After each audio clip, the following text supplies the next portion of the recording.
সাত রামনগর বিধানসভার উপনির্বাচনে বিজেপি প্রার্থী দীপক মজুমদারের সমর্থনে মঙ্গলবার ডোর টু ডোর প্রচার করলেন প্রদেশ বিজেপি সভাপতি রাজীব ভট্টাচার্য।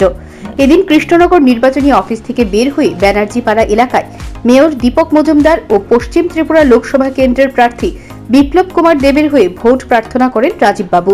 প্রচারে বের হয়ে রাজীববাবু বলেন, ভোটারদের চোখে মুখে যে উচ্ছ্বাস পরিলক্ষিত করছেন তাতে তিনি নিশ্চিত রাজ্যের দুটি লোকসভা আসন এবং রামনগরের উপনির্বাচনে বিরোধীদের জামানত বাজেয়াপ্ত করে বিজেপি প্রার্থীদের বিপুল ভোটে জয়লাভ শুধু সময়ের অপেক্ষা।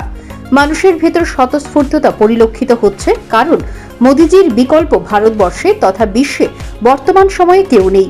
ভারতবর্ষে যতই ইন্ডিয়া জোট হোক, ইন্ডিয়া জোটের অর্ধেক দুর্নীতিগ্রস্ত নেতারা জেলে চলে গেছে, বাকি অর্ধেক জেলে যাওয়ার জন্য প্রস্তুত হচ্ছে।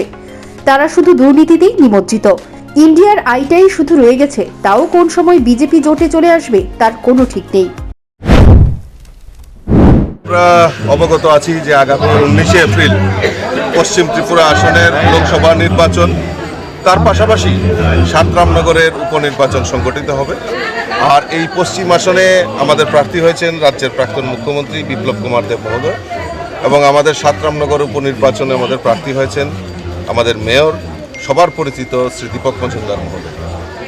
এবং আমাদের আপনারা অবগত আছেন 26 এপ্রিল আমাদের পূর্ব ত্রিপুরা আসনের লোকসভা নির্বাচন সংগঠিত হবে। সেখানে আমরা প্রার্থী করেছি রাজ্যের রাজ পরিবারের কন্যা কৃতি দেবী দেববর্মন মহোদয়কে আমরা সেখানে প্রার্থী করেছি। আর আজকে আমি মূলত মাননীয় মেয়র আমাদের দীপক মজুমদারের সমর্থনে ডোর টু ডোর আমরা বেরিয়েছি।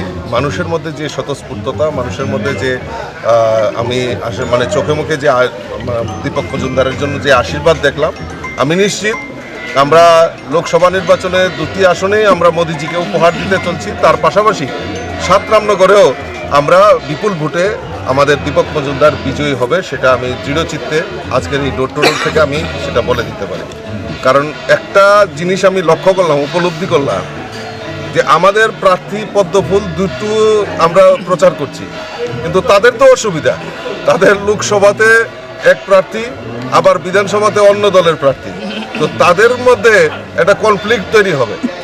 আর সেই কারণে আমি বলছি যে আপামর জনসাধারণ মেনে নিয়েছেন এবং আশীর্বাদ করার জন্য মোদিজিকে এবং আমাদের বিপ্লব দেব, আমাদের কৃতি দেবী দেববর্মন এবং পাশাপাশি দীপক মজুমদারকেও আশীর্বাদ করার জন্য তৈরি হয়ে গেছে। আমরা মানে বিরোধীদের জামানত বাজেয়াপ্ত করে দুটো সিটেই এবং আমাদের উপনির্বাচনে বিজয়ী। মানুষের বাড়ি বাড়ি ডোর টু ডোর প্রচারে অংশ নিয়েছেন দলের মণ্ডল সভাপতি তাপস দেব, মণ্ডলের বিভিন্ন মোর্চার পদাধিকারীরা। বাড়ি বাড়ি ভোট প্রচারকে ঘিরে বিজেপি কর্মী ও সমর্থকদের মধ্যে ব্যাপক উৎসাহ উদ্দীপনা পরিলক্ষিত হয়। Bureau report, news prime Tripura.